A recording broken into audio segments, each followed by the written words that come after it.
Assalamualaikum warahmatullahi wabarakatuh. Halo, apa kabar semuanya? Saya Happy Mileniani dan saya akan memandu BTP Talk Podcast. BTP Talk Podcast adalah podcast yang diselenggarakan oleh Bandung Technopark yang isinya akan membahas segala sesuatu mengenai Bandung Technopark.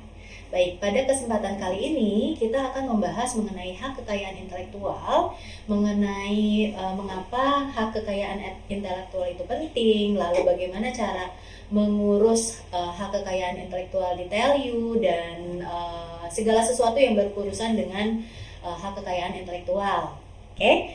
Nah, di kesempatan kali ini saya sudah kedatangan tamu Bapak Istiqmal. Apa kabar, Pak? Alhamdulillah baik. Oke. Nah, Bapak Istiqmal ini adalah manajer dari Solusi Teknologi.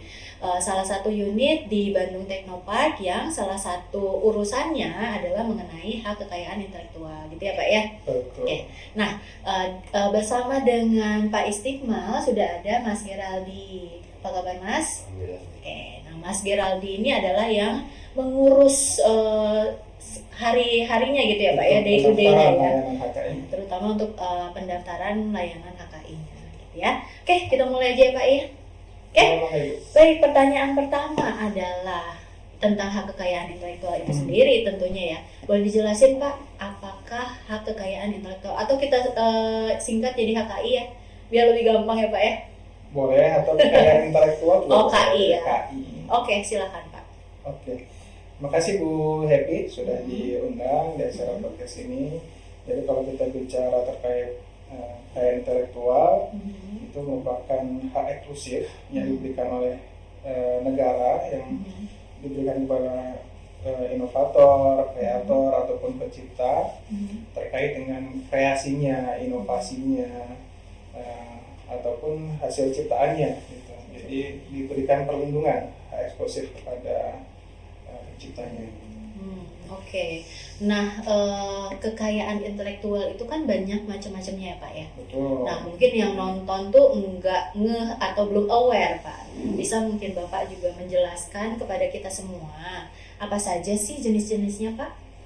Ya, kalau kita bicara tentang kekayaan intelektual, memang ada jenis-jenisnya ya Bu ya. Yang pertama, yang paling kita kenal gitu ya, mungkin hak cipta, copyright gitu ya.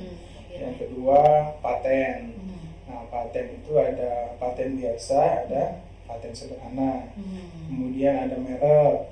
Nah, kita sering dengar kan brand-brand merek dari produk-produk terkenal. Nah, itu juga salah satu dari kekayaan intelektual. Kemudian ada desain industri. Nah, itu diantaranya. Ada juga beberapa jenis KI yang lain seperti varietas tanaman ataupun desain tata sirkuit terpadu dan sebagainya. Oke, tapi yang tadi Bapak sebutkan di awal yang 4 itu adalah yang biasa di handle sama BTP gitu Pak? Betul. Untuk khusus di Untas Telkom kita menghandle 4. Hanya 4 saja. Baru 4 itu. Oke, jadi tadi tuh ada paten, ada merek, desain industri, sama hak cipta. Hak cipta, betul. Kita bahas satu-satu ya Pak ya. Oke, yang pertama mengenai merek, mungkin Mas G bisa menjelaskan gitu ya. Kalau paten ya, yang pertama kan paten ya. Paten ya, boleh ya paten dulu ya. Jadi paten itu diberikan kepada kekayaan intelektual yang seperti apa. Lalu kalau di BTP atau di TELU bagaimana caranya untuk mendapatkan paten? Saya mau menjelaskan Ibu terkait dengan paten, Ibu sekalian, itu merupakan hak eksklusif yang diberikan oleh negara kepada inventor untuk melindungi invensinya. Yang dinilai itu apa? Sebenarnya yang dinilai itu bisa dari kebaruannya, bisa dari langkah inventifnya. Kadang kita membuat invensi itu untuk periode yang jangka panjang. Invensi yang dilakukan hari ini mungkin akan bermanfaat di kemudian hari. Nah, itu yang disebut dengan langkah inventif. Terus yang terakhir dapat diindustrialisasi, jadi dapat diproduksi secara massal dan dapat diserap oleh industri seperti itu. Lalu bagaimana tadi cara mendaftarkannya? Cara mendaftarkannya sebetulnya mudah. Jadi Bapak Ibu misalnya punya invensi ini, yang Bapak Ibu harus lakukan adalah membuat draft patennya itu. yang terdiri dari deskripsi, ada juga klaim, ada juga abstrak, dan yang terakhir adalah gambar. Nah itu nanti yang Bapak Ibu kumpulkan dan submit di, kemudian kita ada namanya aplikasi MyBTP. Jadi ketika didaftarkan itu bisa dimasukkan yang tadi berkas-berkas tadi, dilengkapi dengan surat-surat pengalihan, misalnya dengan surat pernyataan. Nah itu semua disubmit, lalu diserahkan fisiknya ke kita untuk kemudian didaftarkan ke DJKI. Seperti itu melalui aplikasi paten DJKI. Oke. Jadi yang nantinya submit ke aplikasi yang DJKI itu nanti dari BTP gitu ya. Jadi kalau Bapak Ibu yang di Telyu-nya sih ke MyBTP gitu. Oke, itu yang pertama paten ya. Lalu yang kedua itu kan tadi kata Pak Iqmal ada desain industri. Ya kan? Nah, kalau desain industri itu apa dan seperti apa nanti pendaftarannya? Menjelaskannya mungkin begini. Bisa dilihat mungkin gelasnya ini. Ini kan ada eksteriornya seperti apa, ada cupingnya, ada motif batiknya seperti itu. Nah untuk desain industri itu dia melindungi eksteriornya. Jadi katakanlah dari sisi warnanya seperti apa, dari sisi guratannya seperti apa, lengkungannya, cekungannya seperti apa. Nah itu semua dilindungi oleh desain industri. Bagaimana mendaftarkannya itu juga sama. Jadi kalau misalnya tadi kita bicara soal paten adalah invensinya dijabarkan sejelas mungkin melalui draft paten tadi. Ini juga sama. Desain industri juga dijabarkan sejelas mungkin melalui foto produknya. Foto produknya dari tapak depan, tapak sisi kiri kanan, tapak atas maupun tapak perspektif. Nah kalau misalnya problemnya adalah bagaimana kalau misalnya dosen membuat atau para desainer membuat, tapi produknya belum ada. Jadi hanya sebatas mock up. Nah itu bisa dalam bentuk 3D modeling yang mendekati produk aslinya. Itu bisa didaftarkan. Kalau proses pendaftarannya kurang lebih sama melalui aplikasi MyBTP, berkas-berkasnya dimasukkan dengan surat pengalihan, surat pernyataan itu dimasukkan. Nanti kita bantu ke aplikasi desain industri DJKI. Oke. Jadi kalau desain industri itu yang dilindungi adalah desainnya ya. Jadi walaupun belum ada prototipenya, boleh dibikin mock up aja dulu gitu ya. Boleh. Nah, yang berikutnya mengenai hak cipta. Hak cipta itu gimana? Apa perbedaannya dan bagaimana cara mendapatkannya gitu? Kalau hak cipta kita bicara dengan 3, seni, sastra, dan ilmu pengetahuan. Jadi yang dilindungi adalah misalnya Bapak Ibu punya karya buku misalnya, buku, modul, terus misalnya disertasi dan karya tulis lainnya. Ada juga misalnya terkait dengan program komputer. Terus ada karya seni ilustrasi, karya seni lukis, karya seni gambar, dan semua itu bisa didaftarkan hak ciptanya. Itu prosesnya cukup singkat di antara hak yang lain. Dia cuma 1 hari pendaftaran, biasanya di aplikasi di DJKI-nya, 1 kali submit, itu langsung 1 hari itu jadi. Oh gitu. Karena bedanya hak cipta dengan KI yang lain, dia adalah sifatnya surat pencatatan ciptaan. Jadi sesuai peraturan perundang-undangan hak cipta, sebenarnya hak cipta itu disebut sebagai suatu karya yang bisa dilindungi dengan cara prinsip deklaratif. Kita punya karya diumumkan di media massa dan lain sebagainya, itu salah satu bentuk perlindungan terhadap karya tersebut. Cuman ketika kita bicara tentang proses litigasi atau perlindungan hukum dan lain sebagainya, otomatis kita bicara perlindungan dari negara. Nah itu yang lebih dilindungi oleh negara ketika sudah dicatatkan ciptaannya di pemerintah melalui DJKI. Oke, kalau tadi kan katanya hak cipta 1 hari. Betul. Kalau yang sebelum-sebelumnya paten dan desain industri itu berapa lama? Kalau paten itu sampai dengan granted, itu untuk paten kan tadi ada paten biasa dan paten sederhana. Untuk paten biasa itu relatif agak memakan waktunya 3-4 tahun kalau nggak salah. Agak lama karena memang paten biasa itu rigid. Jadi rigid itu kenapa? Jadi dia itu bisa terdiri dari berbagai invensi. Dalam satu HP kita bicara tidak hanya teknologi layar sentuhnya saja. Kita bicara tentang teknologi GPS-nya misalnya. Kita bicara tentang ada bagaimana menghubungkan aplikasi dengan cloud-nya misalnya. Nah itu beberapa invensi dalam satu invensi, disebutnya paten biasa. Kalau misalnya paten sederhana kita bicaranya hanya layar sentuhnya saja misalnya.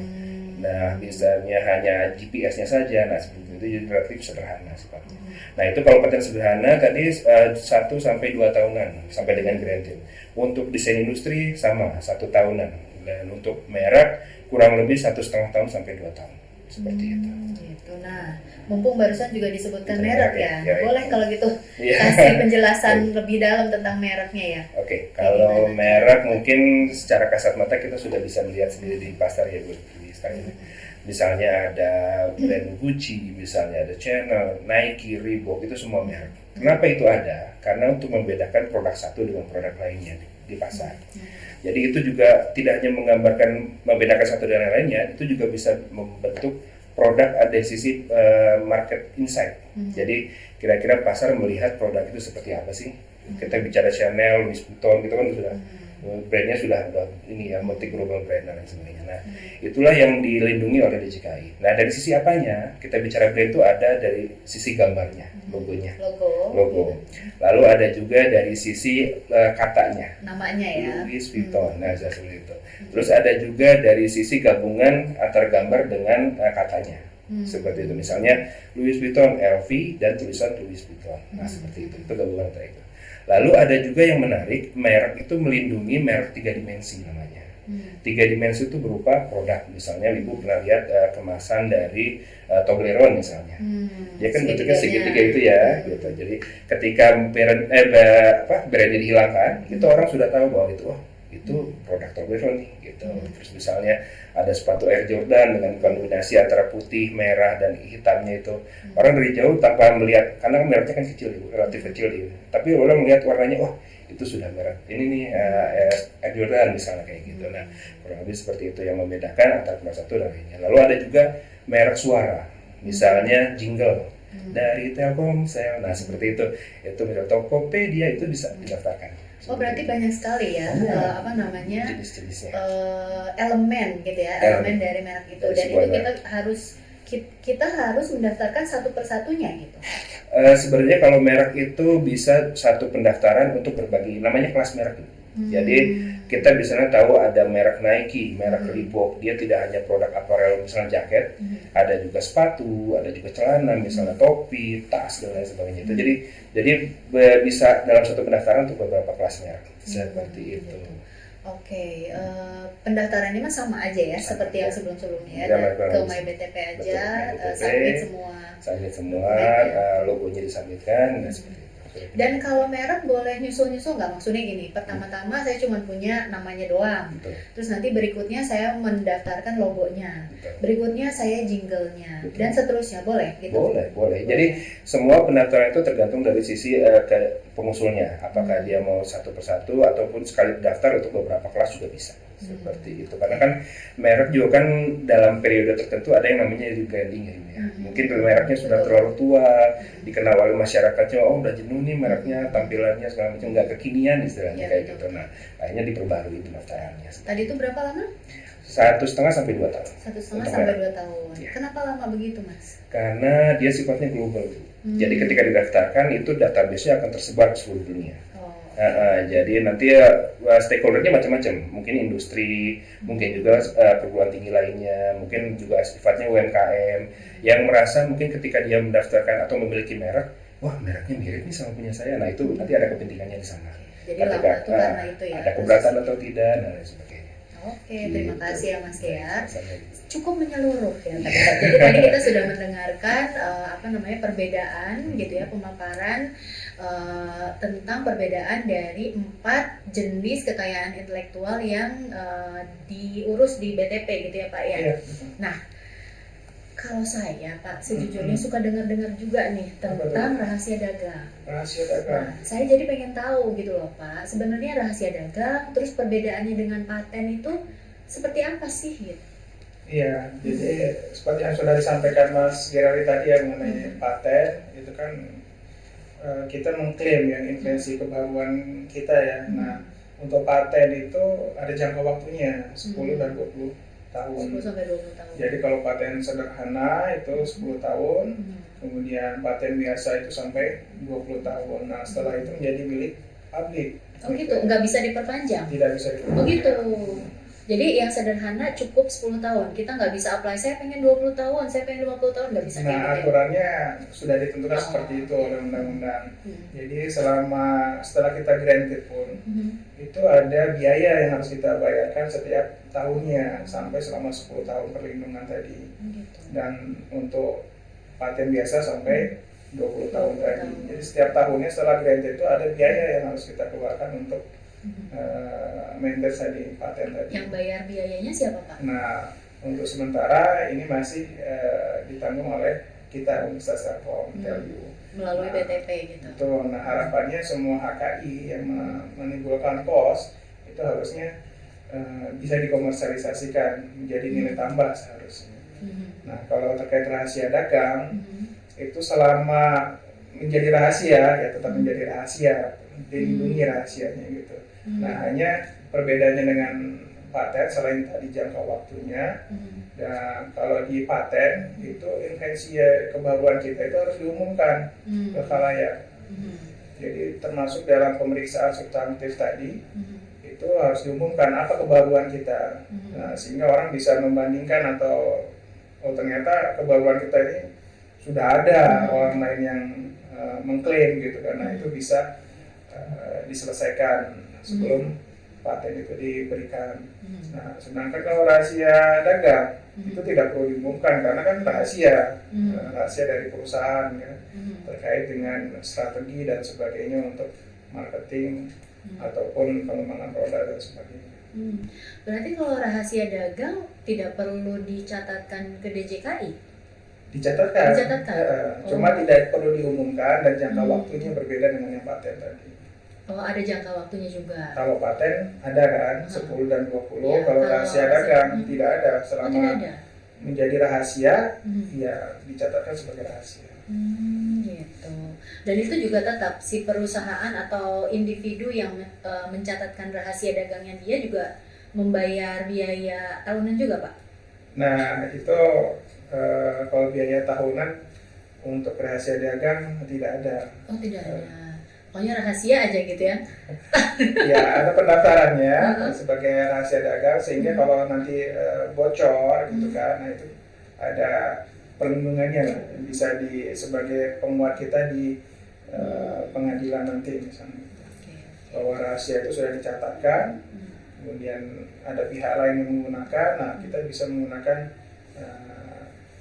pencatatan di DJKI tadi sebagai kekuatan hukum kita.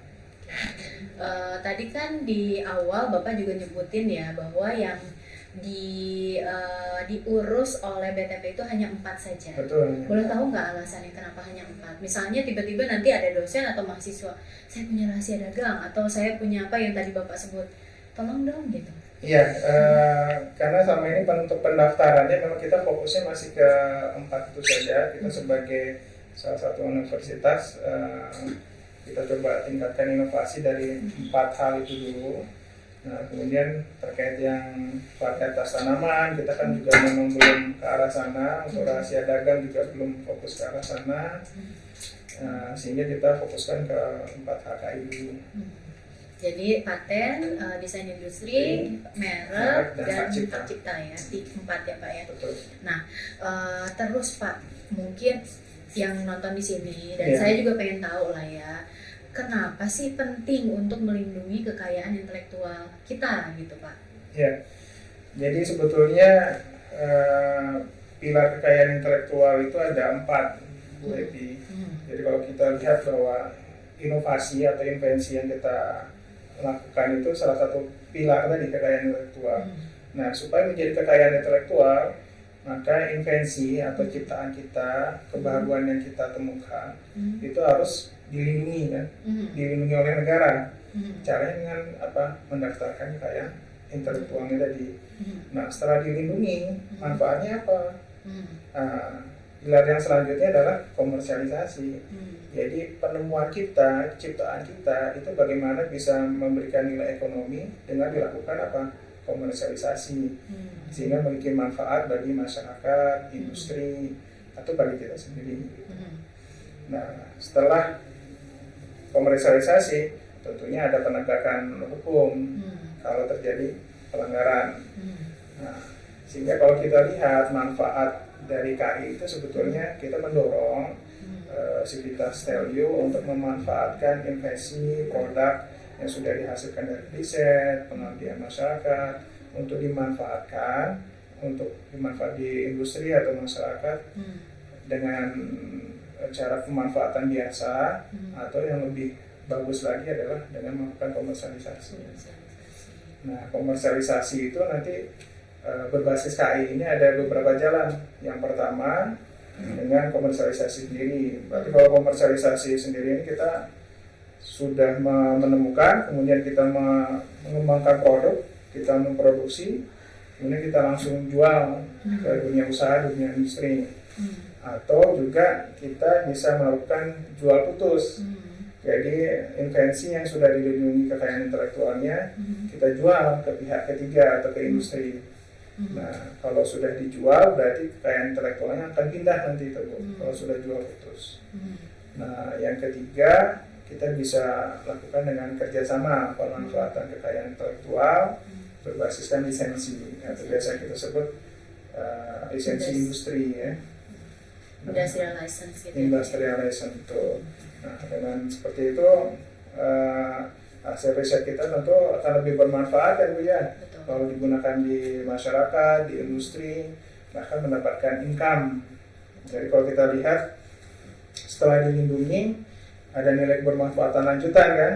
Yang kedua adalah bisa memberikan semacam kayak evaluasi lah. Itu juga menjadi nilai ekonomi ya bagi bisnis.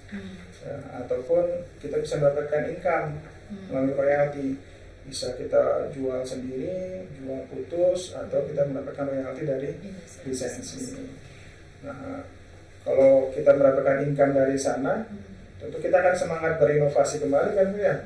Akan lebih semangat, terus mengembangkan bahkan bisa mendatangkan investor. Gitu. Oke. Jadi tadi pilarnya ada 4, Ada invensi, ya kan? Terus apa tadi Pak? Yang kedua Perlindungan, lalu komersialisasi, ada penegakan hukum. Nah, kalau tadi kan yang disebutkan di sini adalah kalau misalnya mau mendaftarkan KI-nya ke BTP. Kalau komersialisasinya sendiri gimana Pak? Nah, sebetulnya ini kesempatan yang baik nih kita juga sampaikan kepada teman-teman semua bahwa di BTP itu sebetulnya selain terkait program layanan hak kekayaan intelektual untuk tadi pendaftaran paten, hak cipta, kemudian merek, desain industri. Nah, kita ada satu lagi nih program layanan industrial licensing atau komersialisasinya. Kita akan bantu administrasinya. Bagaimana kalau teman-teman ingin melakukan jual putus misalnya, atau teman-teman ingin melakukan komersialisasi kerjasama dengan industri. Nah, seperti apa? Nah, mungkin terkait layanan ini Mas Girali bisa menambahkan nih gimana untuk layanan selain HKI tadi ya untuk industri lisensinya. Silakan Mas. Terkait dengan industri lisensi ini. Jadi kita akan jadi ada wadah istilahnya bagi para dosen maupun peneliti misalnya mempunyai mitra kerjasama ataupun akan mencari mitra kerjasama itu bisa mensubmit perjanjian kerjasamanya melalui BTP. Nanti kita ada database untuk dibuatkan dashboardnya.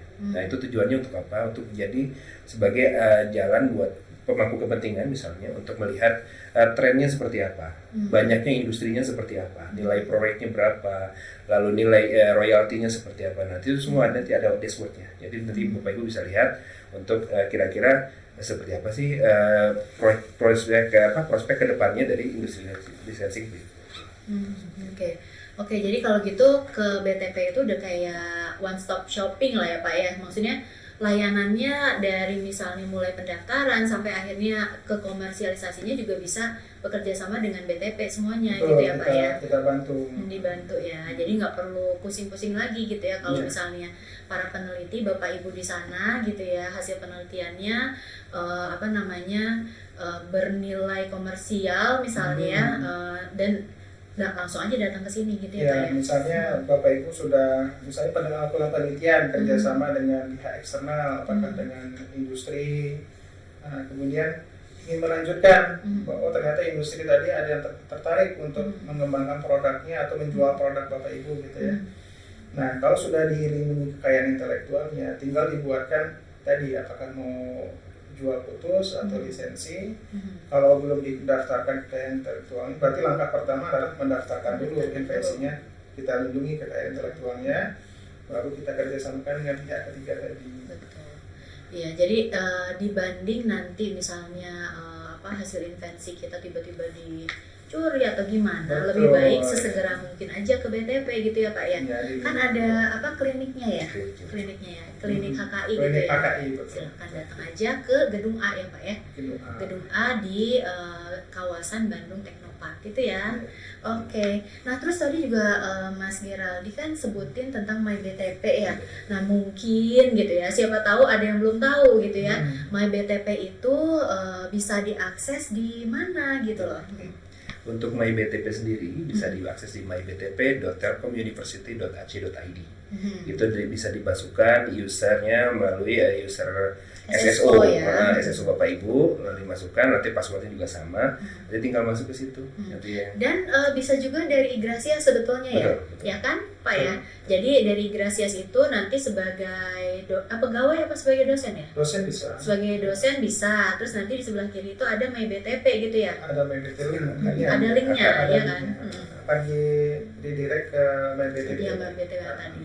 Jadi maksudnya kalau misalnya websitenya lupa apa, di Igrasias juga ada gitu ya. Jadi tidak ada lagi alasan lah, saya susah nemu MyBTP segala macam ya. Kalau Igrasias kan hampir semuanya pasti bisa ngakses kan Pak. Sekarang tinggal ingat MyBTP aja. MyBTP aja gitu ya. Pelayanan HKI MyBTP. Oke. Nah terakhir Pak, pencapaian terbaik dari pengelolaan kekayaan intelektual di TLU, mungkin Bapak bisa cerita. Iya, alhamdulillah perkembangan hak kekayaan intelektual kita cukup baik ya Bu ya. Bahkan kita lihat cukup progresif. Jadi kalau selama ini pendaftaran di tahun 2020 sebelumnya itu masih di bawah 200 untuk pendaftaran HKI, tapi di atas tahun 2020 itu terus berkembang 400, 500, bahkan sekarang rata-rata di tahun 2022 kemarin itu kita sudah menyentuh kurang lebih 600 pendaftaran kekayaan intelektual. Dan kalau kita lihat posisi secara nasional, kalau kita benchmark gitu ya, kalau kita lihat skor Sinta UGM itu di 32 ribuan, kita sudah mencapai 28 ribu sekian. Jadi kita sudah mulai menyusul untuk pencapaian HKI yang lebih baik.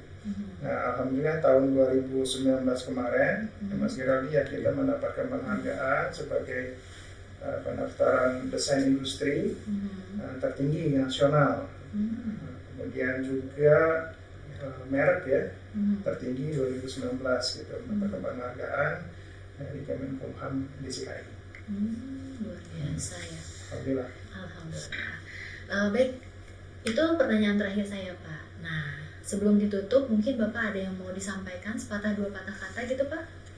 Iya, kami berharap bahwa kita secara nasional sudah mulai dikenal untuk kekayaan intelektual kita, dan kita berharap bahwa kekayaan intelektual ini bisa lebih dioptimalkan lagi untuk kita komersialisasikan. Jadi kami berharap untuk mendukung Global Entrepreneurship University, kita menjadi entrepreneurial university yang tidak hanya nasional excellent, tapi kita juga ingin mencapai global. Tentunya komersialisasi berbasis kekayaan intelektual ini sesuatu keniscayaan yang harus kita raih ke depannya. Harus. Kenapa harus? Karena kalau kita lihat di negara-negara maju itu pendapatan dari kekayaan intelektualnya, terutama paten gitu ya, itu bisa mencapai 300 miliar per tahun, bahkan lebih gitu ya.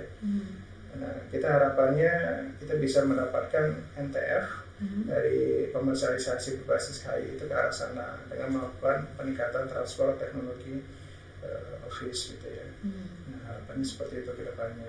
Saya yakin Universitas Telkom secara kontinu gitu ya, terus meningkatkan hasil inovasinya, kemudian dilindungi dan kemudian dikomersialisasikan. Insya Allah pasti ke depannya pasti bisa. Insya Allah. Amin ya Pak ya. Oke deh, baik. Terima kasih loh Pak Istiqmal, Mas Geraldi atas kesempatannya di sini ya. Terima kasih juga kepada semuanya yang sudah menyimak BTP Talk Podcast kali ini.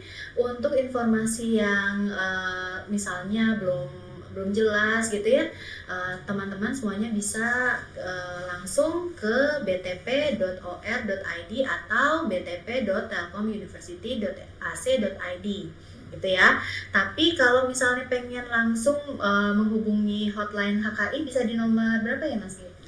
Bapak Ibu bisa kontak ke 0812 2300 2545. 2545 atau ada di sini ya di layar ya nanti ya. Gitu aja. Kalau begitu episode kali ini saya cukupkan. Pak Istiqmal, Mas Geraldi, sampai ketemu lagi di episode berikutnya. Assalamualaikum warahmatullahi wabarakatuh. Waalaikumsalam warahmatullahi wabarakatuh.